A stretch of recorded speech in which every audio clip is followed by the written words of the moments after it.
اس وقت سب سے بڑا مسئلہ جو پاکستان میں بن چکا ہے وہ ایک عام آدمی کا چولہا جلنے کا مسئلہ ہے۔ ایک وقت کی روٹی بھی اب پاکستان کے غریب آدمی کو میسر نہیں ہے۔ کروڑوں لوگ خط غربت سے نیچے جا چکے ہیں۔ ان سوا تین سالوں میں عمران خان کی حکومت نے پاکستان کے ہر ادارے کو تباہ اور تاراج کرنے کی کوشش کی ہے، اور اہم بات یہ ہے کہ ہر وہ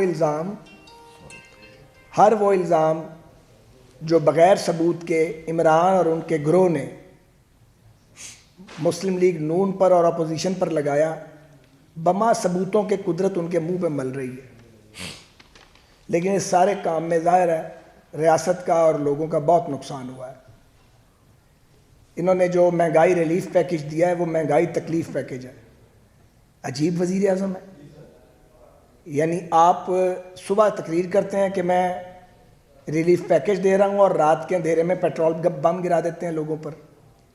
چینی کا سارا را مٹیریل پاکستان میں موجود ہے، شوگر ملز موجود ہیں، گنا موجود ہے، مگر آپ کو باہر سے منگوانی پڑتی ہے اور 150 روپے کلو پہ جا پہنچی ہے، اور پھر بھی نایاب ہے۔ اشیاء خرد و نوشت کی چیزیں آسمان سے باتیں کر رہی ہیں۔ مہنگائی سے لوگ بدحال ہو گئے ہیں، مگر ان بے شرم اور بے حس حکمرانوں کے کان پہ جوں تک نہیں رہی۔ اور دوسری طرف آپ یہ دیکھیے، یہ جو شفافیت کے جھوٹے اور کھوکھلے دعوے کرتے تھے اور ہم پر الزام لگاتے تھے، اپنے پلے کچھ بچا ہے؟ ڈسکا الیکشن کا جو انکوائری رپورٹ آئی ہے، رگنگ کے بھی آپ لوگ چیمپئن ہیں، فراڈ بھی آپ کرتے ہیں، ٹھگ بازی بھی آپ کرتے ہیں، سیاسی انتقام بھی آپ لیتے ہیں، اور پھر ملک کی معیشت کو بھی آپ نے ICU میں لا کے کھڑا کر دیا۔ کب تک آپ ماضی کی حکومتوں پر یہ ملبہ ڈالتے رہیں گے؟ اب تو وہ خیر آپ کی کوئی بات سننے کے لیے بھی تیار نہیں ہے۔ NA 133 میں جو بائی الیکشن چل رہا ہے، کوئی آدمی جو سمجھتا ہے الیکشن پروسیس کو، یہ ماننے کے لیے یہ تیار نہیں ہے کہ آپ کو نہیں معلوم تھا کہ آپ کے پرپوزر حلقے کے باہر سے ہیں۔ ہم یہ سمجھتے ہیں کہ یہ الیکشن سے اور عوامی عدالت اور عوامی احتساب سے فرار کا ایک راستہ اختیار کیا ہے۔ اس بیچارے کو قربانی کا بکرا بنا دیا جس کو ٹکٹ دیا اور نیچے سے سیڑھی کھینچ لی ہے۔ پارلیمنٹ کا حال یہ ہے کہ آپ نے پارلیمنٹ کو ڈس فنکشنل کیا ہے۔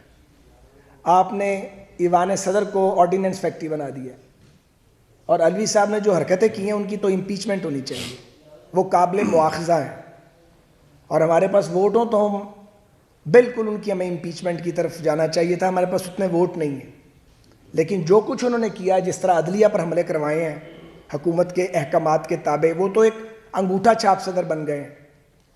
اور آئین میں واضح طور پہ درج ہے کہ آرڈیننس اب تب جاری کریں گے اگر صدر مملکت یہ سمجھیں کہ ایسے حالات پیدا ہو گئے ہیں کہ قانون سازی فوری طور پہ ہو نہیں سکتی اور آرڈیننس کی ضرورت ہے تاکہ تعطل آئے نظام ریاست میں۔ ایسا تو کوئی نظام ہی نہیں ہے، ایسا کچھ ہوا ہی نہیں ہے۔ تو یہ جو الیکشن ریفارمز سو کالڈ وہ کرنا چاہتے ہیں اور الیکٹرانک ووٹنگ مشین مسلط کرنا چاہتے ہیں جو دنیا کے 2-2.5 ملکوں میں ہیں، وہ بھی وہ ملک ہیں جن کی آبادی شاید 1 کروڑ بھی نہیں ہے۔ باقی تو بڑی جمہوریتوں میں یہ یوز ہی نہیں ہوتی، صرف اس لیے کہ پچھلی بار RTS کا بٹن ہاتھ میں تھا اور اب EVM کا بٹن ہاتھ میں ہوگا۔ ڈسکا الیکشن میں جو رپورٹ آ گئی ہے، اس کے بعد کوئی مزید ثبوت دینے کی ضرورت ہے کہ یہ ووٹ چور حکمران ہے، اور اب یہ ووٹوں کی ڈے لائٹ رابری کا جو منصوبہ ہے وہ یہ بنا رہے ہیں، جو انشاءاللہ تعالیٰ پاکستان کے لوگ پولیٹیکل پارٹیز کامیاب نہیں ہونے دیں گے۔ اسی طرح جو نیب کا یہ رونا روتے تھے احتساب کا، یہ جو نیب ترمیمی آرڈیننس آیا اور اس کے بعد یہ جو اب آرڈیننس آیا ہے، یہ تو ساری دال ہی کالی نکلی ہے۔ یعنی مخالفوں کو جال میں پھنساتے جاؤ اور اپنے لیے پھولوں کی سیج ہے، مخالفین کو پھانسو اور اپنے آپ کو قابو نہ آنے دو۔ یہ عمران حکومت کی فلسفی ہے۔ اتنا جھوٹ بولو اور اتنا لاؤڈ ہو کے جھوٹ بولو کہ سچ کا گمان ہونے لگے۔ تو یہ حالات ہیں پاکستان میں کہ آپ نے پارلیمنٹ کو عملاً ڈس فنکشنل کر دیا ہے۔ آپ ایوان صدر کے آرڈیننس کے ذریعے مملکت کا نظام جو ہے اس کو ڈریگ کر رہے ہیں، لوگوں کا جینا آپ نے محال کر دیا ہے۔ الیکشن کو آپ ہر بار رگ کرتے ہیں، چوری کرنے کی کوشش کرتے ہیں، الزام آپ لوگوں پر لگاتے ہیں، اور آخری جو واردات کی ہے موصوف نے اور ان کے ساتھیوں نے، جو ایک نوٹیفیکیشن پہ پچھلے دنوں انہوں نے ایک جھگڑا کریٹ کیا ہے. تو کوئی پاکستان کا ریاستی ادارہ اب ان کے شر سے محفوظ نہیں ہے. اور لوگوں کا سچی بات ہے بہت پریشر ہے پاکستان کی اپوزیشن پہ کہ یہ تو لے ڈوبے ہیں اس ملک کو, تو اپوزیشن باہر نکل کے ان کا پوری طرح مقابلہ کرے. تو یہ فیل ہم عوامی نمائندے ہیں, ہمیں آتی ہے, ہم گلیوں بازاروں میں گھومتے ہیں. سو مسلم لیگ نون تو اپنا ایک روڈ میپ بنا چکی ہے, پی ڈی ایم نے بھی وہ فیصلہ کیا ہوا ہے. ہم نے پچھلے دنوں بھی مہنگائی کے خلاف بڑے احتجاجی مظاہرے کیے ہیں, اس کو انشاءاللہ ہم کنٹینیو کریں گے اور زیادہ اس کے اندر تیزی آئے گی. گلیوں بازاروں میں ہم نکلیں گے بالکل, اور نکل کے اس مہنگائی کا جو ماتم ہے وہ کریں گے, اور حکومت سے مطالبہ کریں گے کہ وہ قیمتیں کم کرے, کیونکہ قیمتیں کم کرنا اور ان میں توازن پیدا کرنا حکومت کا کام ہے, کسی اور کا کام نہیں ہے, اور وہ اپنا کام نہیں کر رہے. اگلی بات یہ ہے جو میں ذاتی طور پہ یہ سمجھتا ہوں کہ اگر کوئی عقل اور دانش کی رتی باقی ہے حکومت میں, تو عمران صاحب کو اب یہ مان لینا چاہیے کہ جیسا بھی مینڈیٹ ان کو ملا تھا یا ان کو دلوایا گیا تھا, کام نہیں بنا, تو نظام فیل ہو گیا. بجائے اس کے کہ تلخی بڑھے, خرابی آئے, یا نظام کے اندر کوئی ڈس آرڈر کریٹ ہو, اگر ان کے پاس کچھ سینسیبل لوگ موجود ہیں تو ان کو اپوزیشن سے بات کر کے نئے الیکشن کی طرف پاکستان کو خود ہی لے جانا چاہیے. اس گورنمنٹ کو ریزائن کرنا چاہیے اور نیا مینڈیٹ لینا چاہیے. جس نے بھی ملک کو چلانا ہے, گورن کرنا ہے, اس حکومت کے بس کا بھی یہ روگ نہیں رہا. تو میں ایاز صادق صاحب سے درخواست کروں گا کہ وہ اپنی رائے کا اظہار فرمائیں, پھر اعظم نذیر تارڑ صاحب بات کریں گے اور مصدق ملک صاحب اپنی رائے کا اظہار فرمائیں گے. ایاز صادق صاحب. اعوذ باللہ من الشیطان الرجیم, بسم اللہ الرحمن الرحیم. شکریہ سعد رفیق صاحب.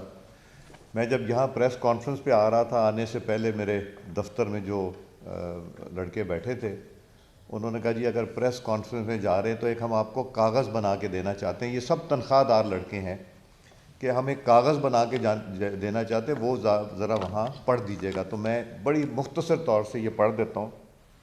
چینی 2018 میں 50 روپے, آج کہتے ہیں ہمیں 160 میں بھی نہیں ملی.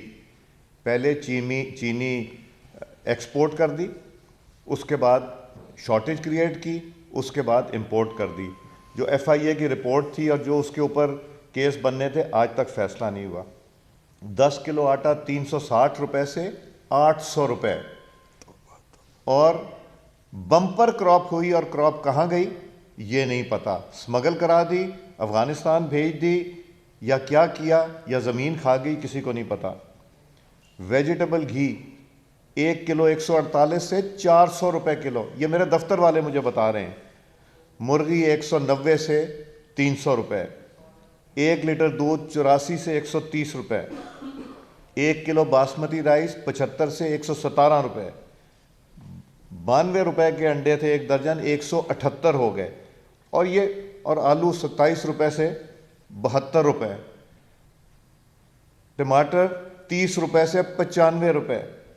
دال ماش 148 سے 277. بجلی 9 روپے یونٹ سے 25 روپے یونٹ. گیس 200% زیادہ. پیٹرول 80 روپے لیٹر سے 145.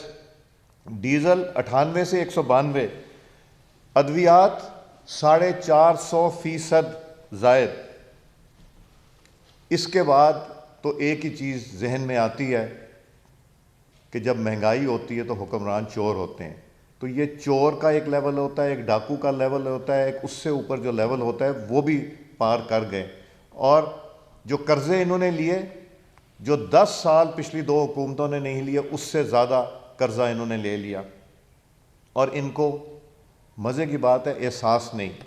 ایک ریلیف پیکج دیتے ہیں جو 500-600 روپے ماہوار بنتا ہے جن کو ریلیف پیکج دینا جا رہے ہیں, اور رات کو پہلے تیل کی قیمت بڑھاتے ہیں اور اگلے دن صبح بجلی کی قیمت بڑھا دیتے ہیں. یہ کبھی نہیں ہوا پاکستان کی تاریخ میں کہ ایک مہینے میں 3 دفعہ بجلی اور تیل کی قیمت 2-3 دفعہ بڑھ جائے.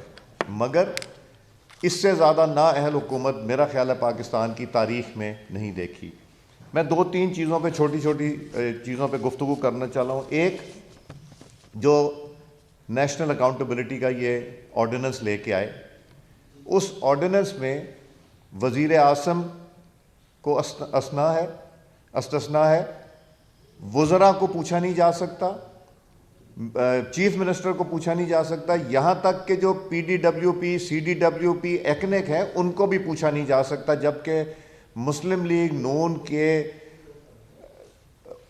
وزراء کو اپوائنٹمنٹ کے اوپر کہ آپ نے اس آدمی کو کیوں اپوائنٹ کیا, اس کے اوپر بھی جیل کاٹنی پڑی, نیب کی جیل کاٹنی پڑی.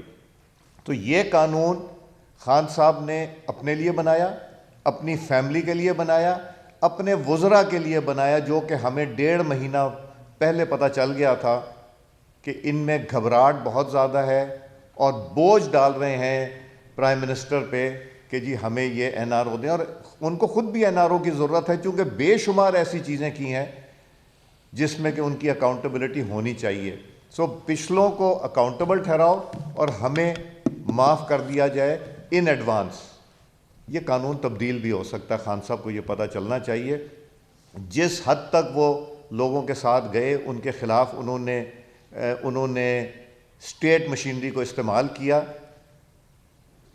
اللہ تعالیٰ کی ذات بھی دیکھتی ہے, اللہ تعالیٰ نے اب رسی کھینچ لی ہے, اور عمران خان کی جو رسی کھینچے گی نا تو وہ رسی کا سرا پھر عمران خان کو نہیں نظر آئے گا انشاءاللہ. یہ آپ بھی دیکھیں گے, یہ اللہ تعالیٰ کا نظام ہے. الیکشن ریفارم کا لے کے آئے, اس میں کانسٹیٹیوشنل وائلیشنز یہ کر رہے ہیں جو دائرہ اختیار میں نہیں ہے ان کے کرنے کی, جس میں کانسٹیٹیوشنل امینڈمنٹس کی ضرورت ہے. اور پھر EVM, پہلے RTS اور اب EVM وہ لانا چاہتے ہیں. ہمیں اعتراض نہیں ہے کہ EVM ہمیں دکھائیں, مگر اگر دکھائیں گے نہیں, چھپانا چاہتے ہیں, بلڈوز کر کے نیشنل اسمبلی سے کیا اور اب جوائنٹ سیشن میں بلڈوز کرنا چاہتے ہیں, یہ پاکستان کی عوام اور پولیٹیکل پارٹیز اس کو نہیں برداشت کریں گی. چاہے ہمیں سڑک پہ آنا پڑے, چاہے ہمیں رستہ روکنا پڑا, تو ہم انشاءاللہ روکیں گے. اور اوورسیز پاکستانی ووٹرز کی بھی بات کرتے ہیں, ہم بھی چاہتے ہیں اوورسیز پاکستانیوں کو ووٹ کا اختیار ملے, مگر اس کا طریقہ کیا ہونا چاہیے وہ ہم سے ڈسکس نہیں کرنا چاہتے. وہ ایسا سسٹم لانا چاہتے ہیں جس سسٹم میں وہ کنٹرول کر سکیں. اب سلیکشن تو بہت ہو چکی ہے, اب بار بار سلیکشن نہیں ہو سکتی. ملک کو جو نقصان پہنچا ہے, یہ نقصان کبھی بھی ہم نہیں چاہیں گے کہ اور پہنچے. اور جو تیزی سے ملک نیچے جا رہا ہے, جن کو یہ احساس نہ ہو کہ جب ڈالر مہنگا ہوتا ہے تو پاکستانیوں کو فائدہ ہوتا ہے, اگر ان کو یہ بھی احساس نہ ہو تو آپ کو بھی پتہ ہے, صاف ظاہر ہو گیا کہ عمران خان صاحب IMF کی پالیسیز کے مطابق چل رہے ہیں. انہوں نے پہلے جو وزیر لے کے آئے تھے حفیظ شیخ صاحب, اور جو گورنر صاحب لے کے آئے ہیں, وہ وہاں سے آئے ہیں اور انہوں نے وہاں پہ واپس چلے جانا ہے. اور ان کی اس سوچ, ان کے منہ سے جو نکل گئی یہ بات کہ ڈالر جو ہے اس کو مہنگا ہونے سے پاکستانیوں کو فائدہ ہے, یہ کون سی منطق ہے؟ یہ جو 22 کروڑ پاکستانی ہیں ان کو تو فائدہ نہیں ہوتا, وہ جو 50-60 کو یہ فائدہ کرنا چاہتے ہیں شاید اس کی بات کر رہے ہوں گے.